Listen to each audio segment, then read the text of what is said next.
Do you remember when music actually meant something?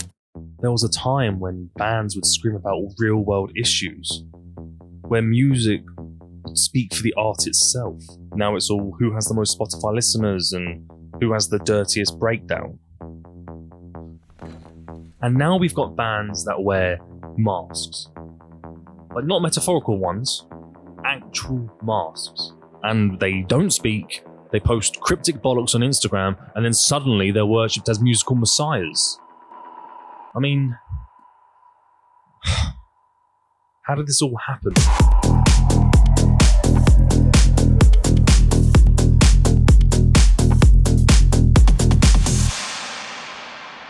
Masks in music is nothing new. In fact, this shit's been happening since like the 60s, maybe even earlier. But it's pretty much happening in every music genre.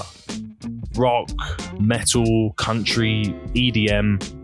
In every corner of music, there is someone hiding in a mask like a dirty little pervert. But the thing is, humans have been doing this for centuries. Way before Sleep Token, way before Slipknot, and way before MF Doom. Humans have been putting on masks and pretending to be someone else. And back then, this was no edgy gimmick.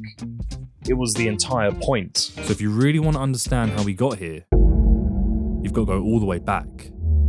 Back to 16th century Italy. I bet you thought this video was going to be just about metal bands, didn't you?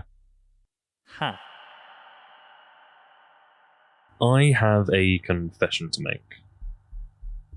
Growing up, I was a musical theatre kid. I danced, sang, act. I did the whole lot. And during my few years of training, we learnt about an old form of performance art called commedia dell'arte.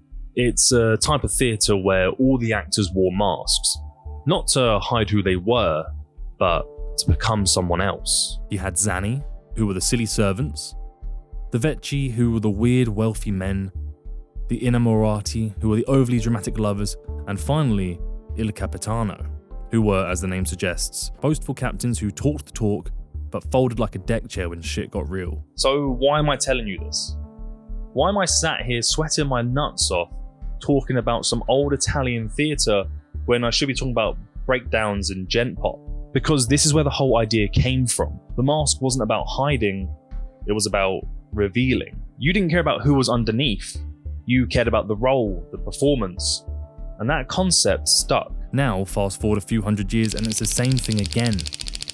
But in music, the mask becomes the character, a villain, a cult leader, a robot, or in some cases, just a really pissed off guy in a boiler suit. And that's the key to understanding masked bands. It's not just about hiding your face, it's about building a persona, something the audience can believe in, obsess over, and lose themselves in. Because when it's done right, when the character is believable and the music is good, and that's the key thing here, the music has to be good. It sucks you into the music itself. And whilst musicians weren't literally wearing Zanni masks on stage, the spirit of commedia dell'arte never really went away. Over time, artists started putting on their own versions of the mask.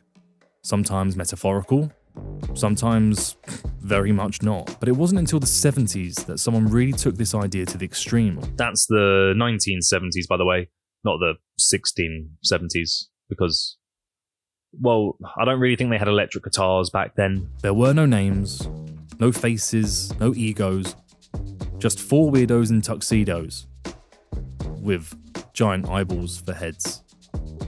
Meet the Residents. These guys are probably one of the most mysterious bands in music history. Formed in the late 60s, but no one really knows who the hell they are. And that's kind of the whole point. Wearing tuxedos and massive eyeball masks. Which, yes, looks completely ridiculous, but it also makes complete sense when you understand what they're doing. See, the Residents didn't want you to care about the art. Wait, no, they didn't want to care about them. See, the Residents didn't want you to care about them. They only wanted you to care about the art. They believed in this thing called theory of obscurity, which basically means the less you know about the artist, the more you can focus on the work. And somehow, the less they revealed, the more people obsessed over them. Even to this day, no one really knows who's in this band. The Residents proved that a mask wasn't just a gimmick, and that it could be a tool. And more importantly, it could turn a band act as something bigger than just a bunch of guys on stage. But the Residents weren't alone. You also had Kiss. Yeah, I know it's face paint, but shut up. These were 4 blokes who painted their faces and pretended to be a demon, a spaceman, and whatever the cat one was supposed to be. However, this wasn't for anonymity's sake. This was for branding, which is something we'll get into a little bit later in the video. So don't forget to like and subscribe. You also had Crimson Glory, a Florida metal band who wore shiny silver masks on stage like they were starring in an amateur dramatics production of Phantom of the Opera. And there was also TISM. TISM, but all of that was tame shit. Because then came a band who looked like they crawled out of a B-movie poster carrying swords and slime and actual alien dick. This is GWAR.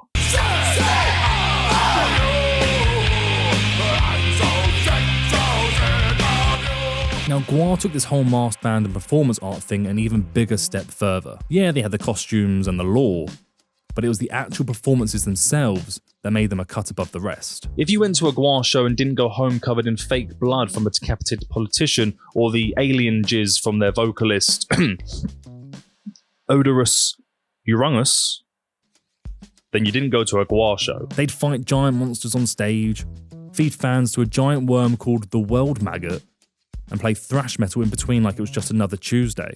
But underneath the rubber suits and gore fountains, GWAR were doing something clever. They were satirising politics, pop culture, and the absurdity of fame, all whilst hiding behind the most ridiculous masks imaginable. It worries me that somebody somewhere's going to watch you guys and say, okay, that's what we do. Well, let them join the army or something. There's plenty of outlets for that. They can be policemen or something. Yes, they can do that. Because when you're dressed as a space demon with a 10-foot cock, you can kind of say whatever the fuck you want. How far are you guys going to go? Cleveland. And the people loved it. They didn't just come to listen to the music, they came to see the absurdity. GWAR were one of those bands that proved if you fully lean into the masks, the costumes, the character, the theatre of it all, people start to notice. But this idea didn't die in the 80s. This idea only kept getting stronger. And when the 90s rolled around, things started to change. The mask didn't so much represent a character, but more of a uniform. A uniform for the aggressive, the pissed off, and the anonymous. This was when shit started to get heavy. Enter Mushroomhead. These guys are a masked metal band from Cleveland, Ohio, who have been combining metal, industrial, and hip-hop since way back in 1993. They have the horror movie masks, the aliases. They have total commitment to this bit. And for a while, these guys were just some local metal band terrorizing Ohio, who just so happened to land a support slot when GWAR rolled into town. But this is where things got interesting. Because you see, there's this rumor. Now, I'm not saying it's true, but I'm also saying it's not true. Anyway, the rumor is that one day this record label called Roadrunner Records approached Mushroomhead in order to sign them. Now, for whatever reason, Mushroomhead turned it down, and they carried on with their business. But then, not long after, Roadrunner Records announced the signing of a new band. One that's heavy, and also masked. They're also 9 members deep, all jumping around in boiler suits like freaky little guys. And this band was called Slipknot.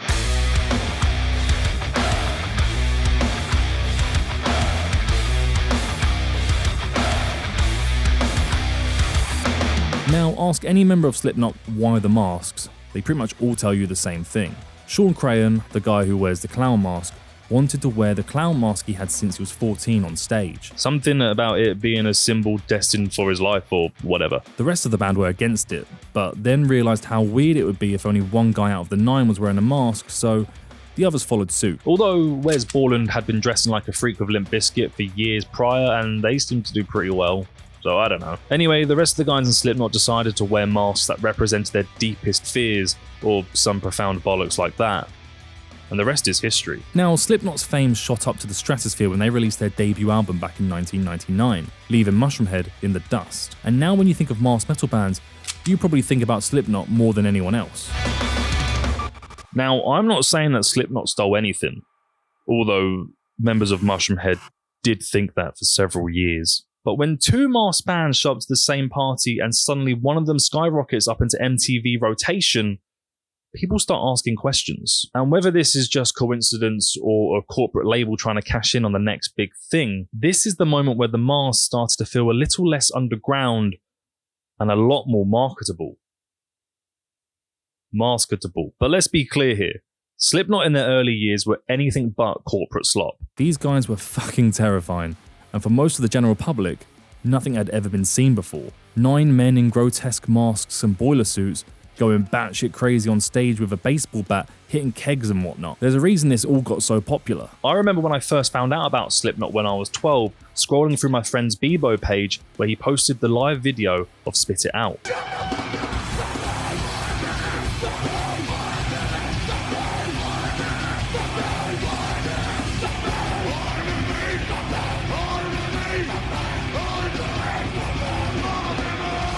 I had never heard anything like it. It looked dangerous and, fuck me, it even sounded dangerous.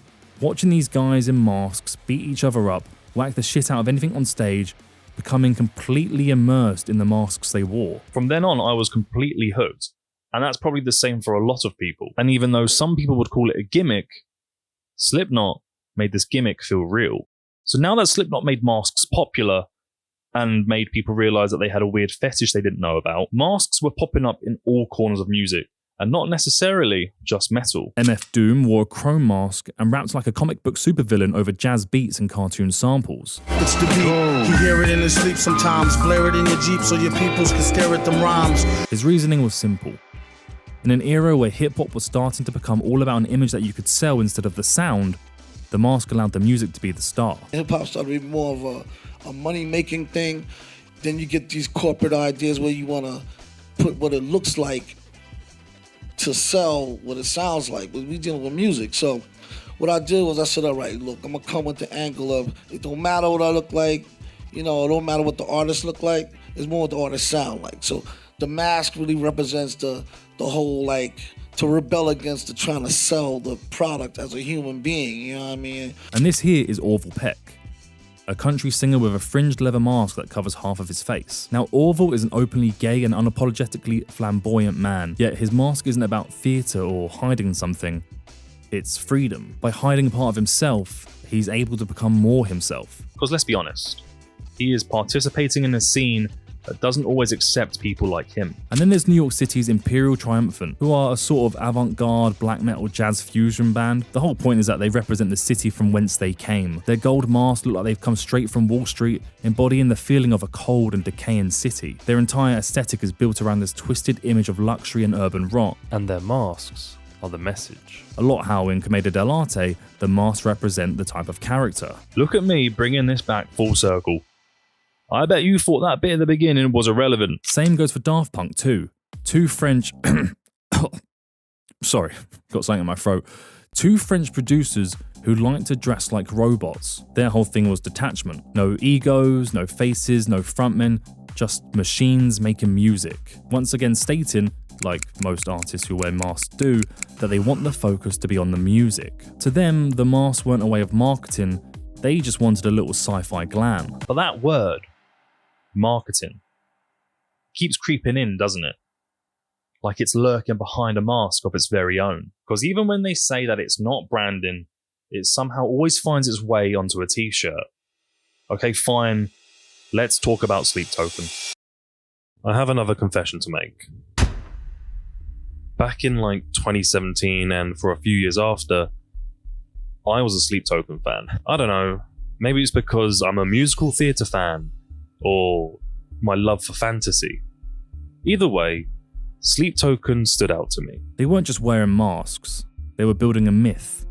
A nameless frontman known only as Vessel, devoted to a mysterious god called Sleep, performing emotional ballads in robes and face paint like it was some kind of sad cult ritual. And it worked. It felt immersive, serious, sacred even. I remember when I first found out about Sleep Token, they were performing a show at the Black Heart in Camden, and at the time they only had like 2 EPs and a very divisive cover of Outkast's Hey Ya, which I still find myself ironically singing in the shower sometimes. And I'll be honest, these guys are talented.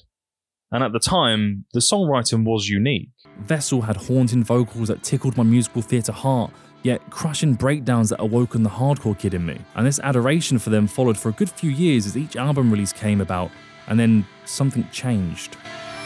Brand managers. Like, I blinked and suddenly we were in phase 3 of this content strategy. The incessant need to call every show a ritual, a £50 souvenir coin, Elden Ring lore, TikTok egos, a £50 souvenir coin, sold out arena shows in front of 20,000 people, a £50 souvenir coin. Have you ever been in a room listening to 20,000 people try to sing like Vessel? I have. And I am sitting here and I'm just like, what the fuck just happened? When did this band stop becoming a metaphor and became a campaign? Which brings me to President. Oh man, President. President pissed me off. Not because the music is shit, that is another conversation entirely, but it's the missed potential, the copy and paste. These guys are the newest masked band to pop off. No names, no interviews, and no music. Just a guy wearing a rubber mask of a president who looks like he's apologising for shitting himself. Whoopsie poopsie, I did it again, I guess. What the fuck am I doing? Whoopsie. When these guys first appeared online, no one knew who they were. They had no music, no past shows, and yet somehow, they'd been booked to play Download Festival. Now that sent the internet into a frenzy. Everyone's Googling to find out just an inch of information. When you search their name in Spotify, Charlie Simpson of Busted appeared in the search results. Turns out the band's website, Allotment Production, also made stuff for Sleep Token. And would you look at this? President's management is Future History, who also represent Sleep Token. But what did it all mean? Was it just Sleep Token? Were these guys an industry plant? The theories kept coming. Meanwhile, the band kept dropping cryptic Instagram posts talking about campaign appearances and executive orders. For all we know, this could just be Donald Trump's side hustle, and people ate it up. And to be fair, it worked. It really worked. By the time they released their first song, In the Name of the Father, boom, 8 million streams. Their first ever performance at Download, crowd all the way out the tent. And by the time they announced their first UK tour, sold out within minutes. But here's the thing, with President, it doesn't feel like a band using masks to express themselves. Feels like someone starting with the mask and then figuring out the music later. Because that's what this is all about, right? The music. Because with Sleep Token, I actually liked the music. That was until I realised that all their songs follow the same basic formula of sing-song, breakdown, sing-song, breakdown. And then by the time the fourth album came out, and they were still using that same formula, and writing songs pandering to the TikTok egos, I was out. But it's President that frustrates me more. Because you have Charlie Simpson as your vocalist, who sounds incredible in Fight Star, and even Busted for that matter, and you drown his vocals in a bunch of distortion and gent pop. And you're called President, for fuck's sake. You'd think they'd be launching into some searing critique of political injustice, right?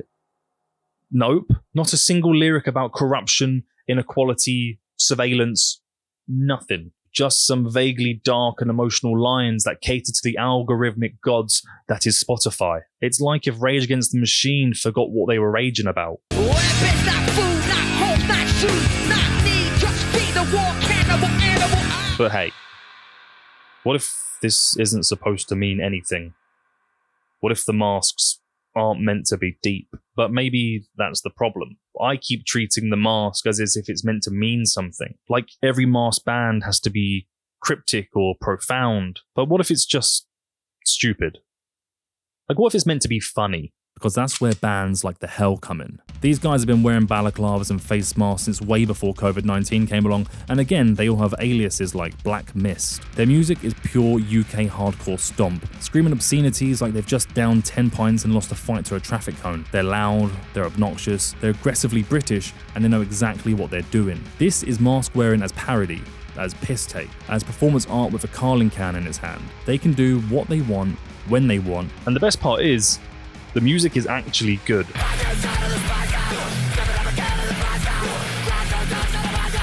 And then there's Black Gold, a band that's taken the classic nu metal stylings of Limp Bizkit but just made it British.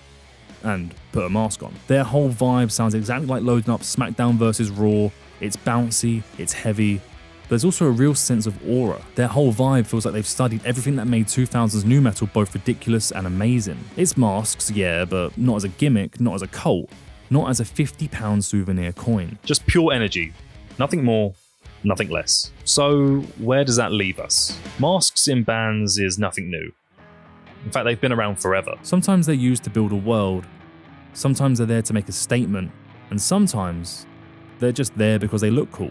From Commedia dell'arte, where masks were the message, to the Residents who used anonymity to push the boundaries of sound, to Sleep Token and President, where the mask feels more like a product than a persona. And look, I'm not here to tell you what you can like. I'm not your dad.